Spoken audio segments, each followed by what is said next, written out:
Pay close attention. What you're about to see is Bible prophecy being fulfilled.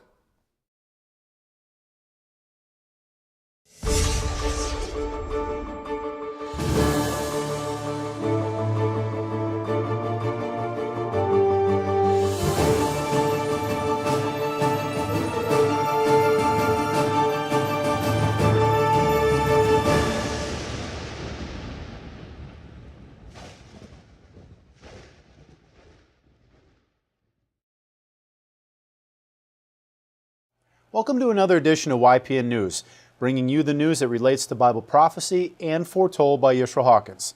Well, colon cancer starting to affect the younger generations, migrants still risking their lives for a better life. Also, is peace in the Middle East getting further out of reach? And before you drink that holy water, you might want to see our report. Well, all these stories and much more, but first, it's graduation time. Harding University High School in Charlotte, South Carolina is getting a lot of attention just before graduation, but it isn't anything to celebrate over. Well, two fights broke out in 1 week, and one involved a member of the school administration. While it's not clear how the fight began, news and video of the brawl spread across the high school campus like wildfire. That's right. The fight was recorded on the student's cell phone and posted to social media. Students and parents alike are not pleased with the negative attention surrounding their school at a time when seniors are preparing to graduate and enter a new stage in life. Well, according to students, just before a dismissal, a female student became upset because a staff member allegedly put her hands on her, and a fight broke out.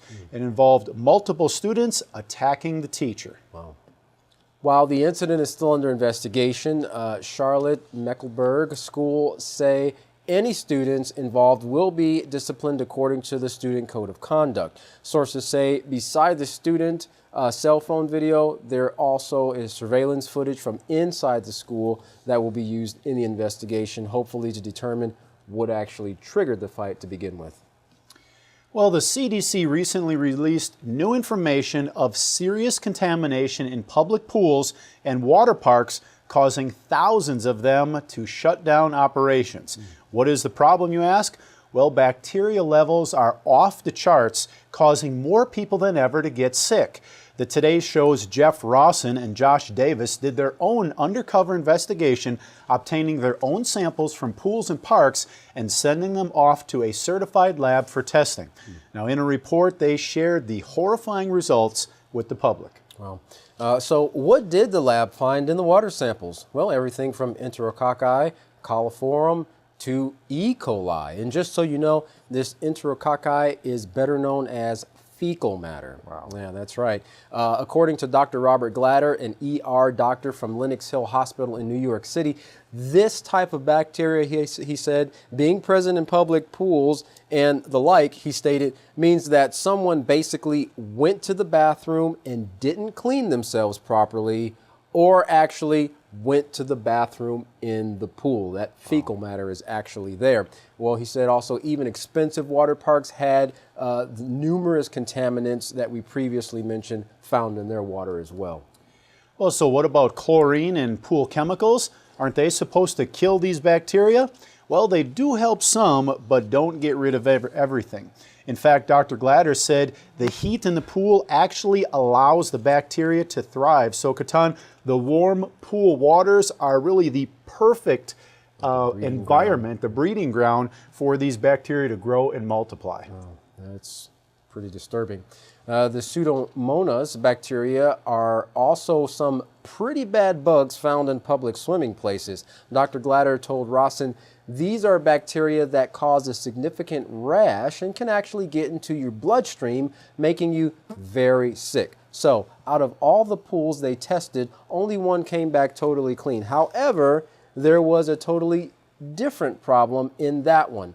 The chlorine level was extremely high. In fact, it was measuring a perfect 10. Now, we might think perfect 10, that's the number we want to have. Well, on a scale from 1 to 10, the ideal number to have there is actually 3 when it comes to chlorine. Yeah, so it was way higher than what it needed to be. But, you know, what does that actually mean for some swimmers? Well, just like Katan said, it means that the levels of chlorine were sky high, and doctors say that is just as bad. Now, too much chlorine can cause breathing problems and even burns, especially in children with sensitive skin. So, Katan, it looks like these tiny creatures that we can't see are going to be bringing the halt to a lot of people's summertime fun. Wow. Well, this next clip shows a water problem of a different kind. The drought situation in California, which continues to get worse, is affecting some of the western United States' biggest sources of fresh water. Have a look at the current situation.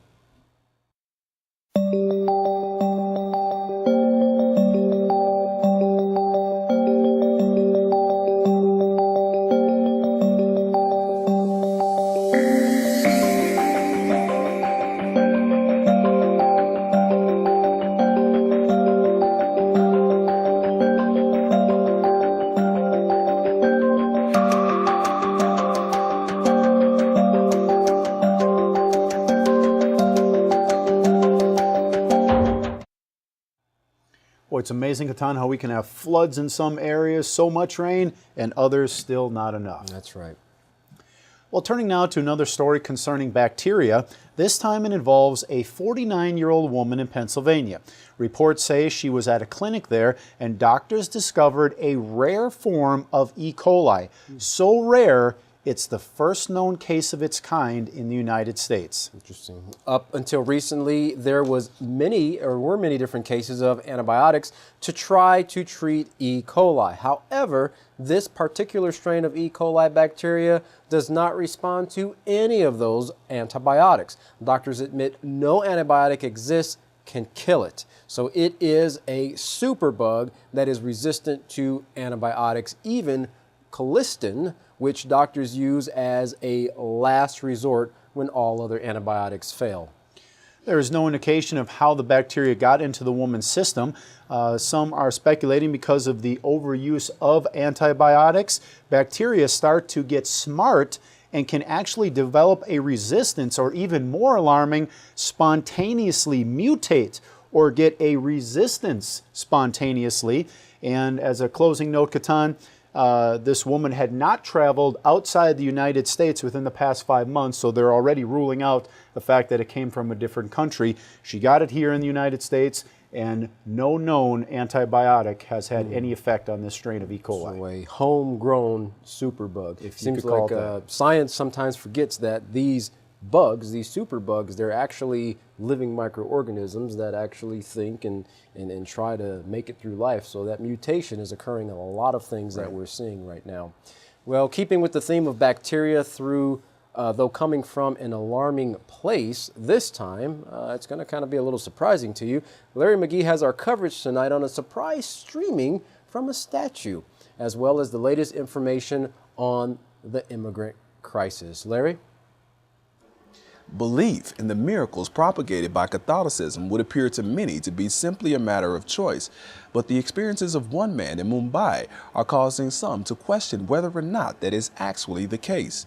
Recently, a statue of Jesus erected within a Catholic church began leaking water.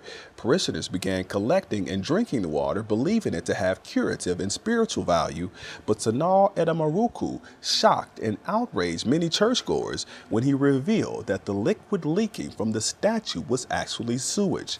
And speaking on the matter, Mr. Edamaruku says on one occasion, a priest stopped prayer for a while in order for the water to be distributed. People were given a spoonful of the water in their palms, and they were just licking it without knowing what it was. For his expose, Sanal is being charged with blasphemy under Section 295A of the Indian Penal Code that accuses him of deliberately hurting religious feelings and attempting malicious acts intended to outrage the religious sentiments. Mr. Edamaruku argues, however, that his actions are protected by free speech and that the charges are a violation of his fundamental rights. The president of Rationalist International believes that he had a duty to reveal the information and that this is a question of human rights. His opposition, however, the Catholic Christian Secular Forum, says that the law is the law, and Mr. Edamaruku has to understand that his freedom of expression must not encroach on their right to freedom of faith, belief, and religion, which is guaranteed under the Indian Constitution. After being denied bail, Mr. Edamaruku fled to Finland, where he has remained in exile. The Catholic Christian Secular Forum has offered to withdraw the charges if Sanal will apologize. He, however, says that he will not, and that they should be thankful to him for stopping the dirty water from being distributed to people any further. The rationalist has appealed to the Prime Minister to change the century-old blasphemy law, but to no avail. He is petitioning to have the law removed because he believes it contradicts the country's constitution. Analysts say that the case may indeed come down to the conflict between India's law regarding blasphemy and free speech, or it may simply be a matter of fact versus faith. There is an ever-increasing number of refugees who have lost faith in the safety of the Tigris and Euphrates region, but on their journey to flee, many of them have ironically found the same death they were attempting to escape. The UN Refugee Agency reports that 700 migrants may have drowned in the Mediterranean Sea within just the last few days alone. 3 tragic sinkings are reported to have taken place this week, with one actually having been captured on camera by the Italian Navy. One of the boats, which was headed out from Libya, overturned when a large number of passengers crowded to one side. 7 bodies were recovered from the scene, while 100 are still considered missing. 500 people were able to be rescued. The spokesman for the UN High Commission for Refugees released a statement saying that it is obvious, no matter the great effort made by rescuers, when the numbers are as high as we're seeing this week, it is very risky. There are obvious similarities between the current situation and the refugee crisis as it unfolded last year, and this is all surfacing just as the international community is said to be launching a major effort to stop people smuggling. Around this time last year, with almost an identical crisis at hand, Britain and the EU pledged stronger support in terms of supplies and resources to destroy the business model of smugglers and trafficking organizations. Analysts believe, however, that the aforementioned efforts, like the war on drugs, are only driving up the price being charged by smugglers. Though it may be unintentional, they believe the EU and NATO's actions are only fueling the market and that there is no solution in trying to stem the flow of refugees. For YPN News, I'm Larry McGee. Katan Jeff, back to you. Boy, still a dire situation for the migrants fleeing the war-torn countries, trying to find a better place to live. Yeah. Well, colon cancer rates are increasing in a new group of people, those who fall under the age of 50.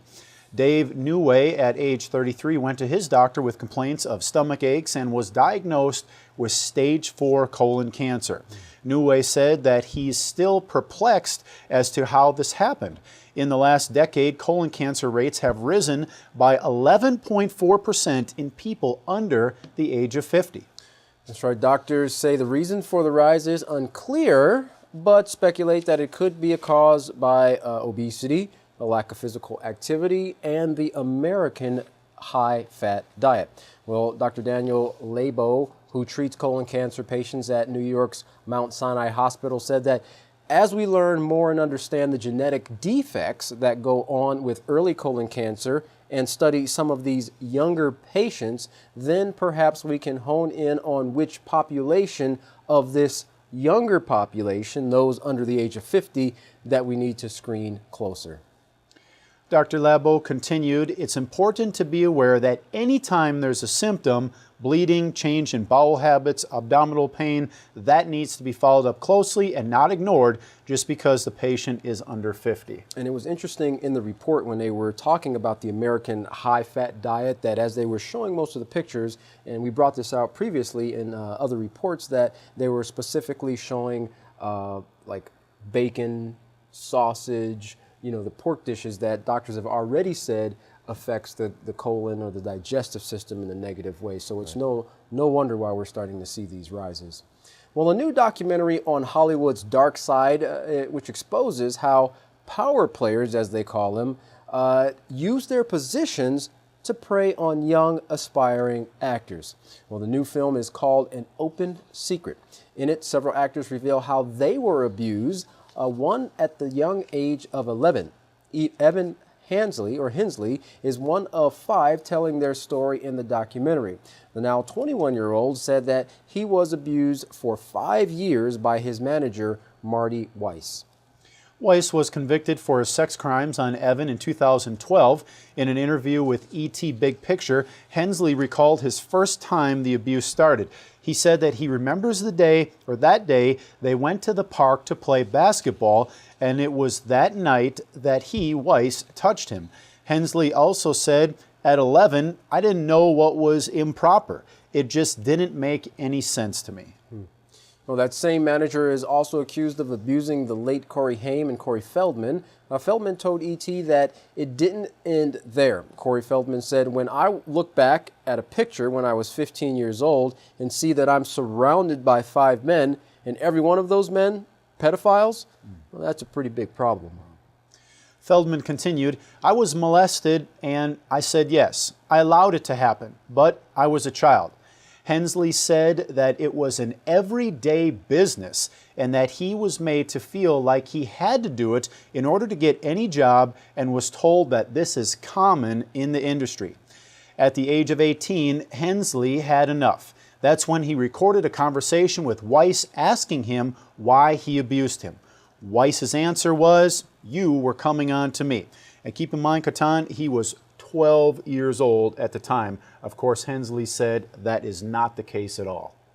Unbelievable.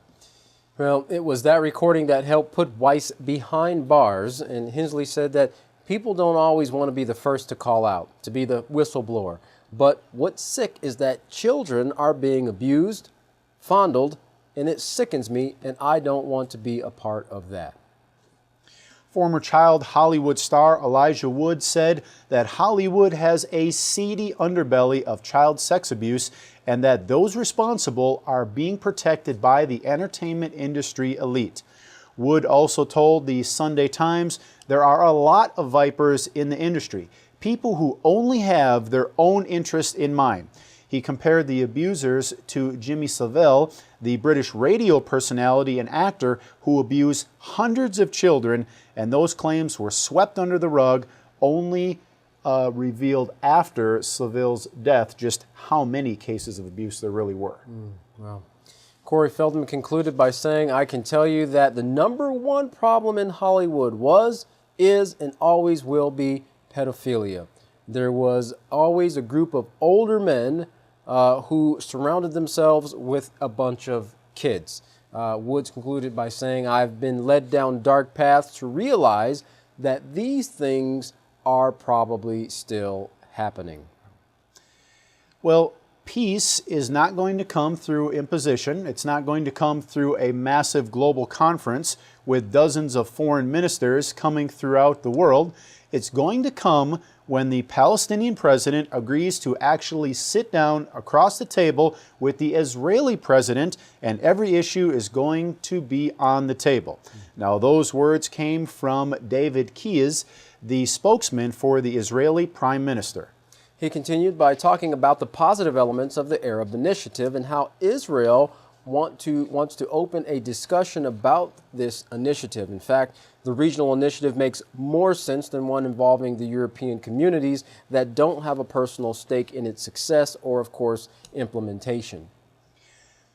Saeb Erekat, aide to the Palestinian president, said that he hopes to see the terms of reference specified for all core issues, and that he hopes the international community will have Israel stop settlement growth, and then we move forward to negotiations and implementation within a timeline, along with the restoration of credibility lost within the peace process.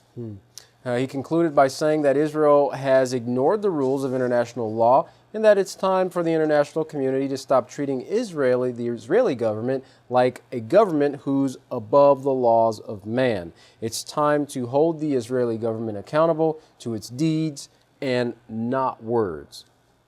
And lastly, the EU Foreign Policy Chief Federica Mogherini has painted a grim outlook for the Israeli-Palestinian conflict. She recently said at a UN foreign policy meeting that the possibility of achieving peace is getting beyond reach. She expressed hope political recommendations put forth by the international representatives at a Paris meeting could help to resolve the conflict. This comes as the leaders of Hamas, of Hamas, dismissed the talks, saying they infringed on the principles of the Palestinians. And Israel said that the meeting would hamper the resumption of peace negotiations. Well, Dor Gold, who is the senior Israel foreign ministry official, said that this effort utterly failed then, and it will completely fail today. So very little hope in those of the upper echelons of the community in both Israel and of dealing with the Palestinians that anything is going to come positive out of these negotiations. But I guess time will tell. Well, the efforts of mankind is usually met with failure when the rules that govern respectful and healthy interactions are ignored. School fighting, deadly bacteria, incurable diseases, uncontrolled lust, and continual war is all that's promised to mankind because, well, they've been taught to ignore the laws found in every Bible. Well, Yisrael Hawkins of the House of Yahweh is putting light back into this darkened world. Find the light and you'll find life. That light is only taught at the House of Yahweh in Abilene, Texas. Here's how you can find out more information. When you contact the House of Yahweh, don't forget to request your free Prophetic Word magazine and monthly newsletter. You can write them at The House of Yahweh, P.O. Box 2498, Abilene, Texas 79604. You can call them at 1-800-613-9494. Visit them on any of their websites, www.yahweh.com, www.yisraelhawkins.com, or www.yahwehsbranch.com. You can also visit our website at www.ypnnews.com. And for any emails, you can email them at info@yahweh.com. Any calls coming outside the United States, you can call the number on your screen. And once again, don't forget the Yisrael Says program by going to www.yisraelsays.com to find the greatest study tool for the Bible on the market today. Well, don't go anywhere. Up next, the only one given authority to enlighten this darkened world, Yisrael Hawkins. From all of us here at YPN News, I'm Katan Alexander. And I'm Jeffrey Heimerman. Thank you for watching.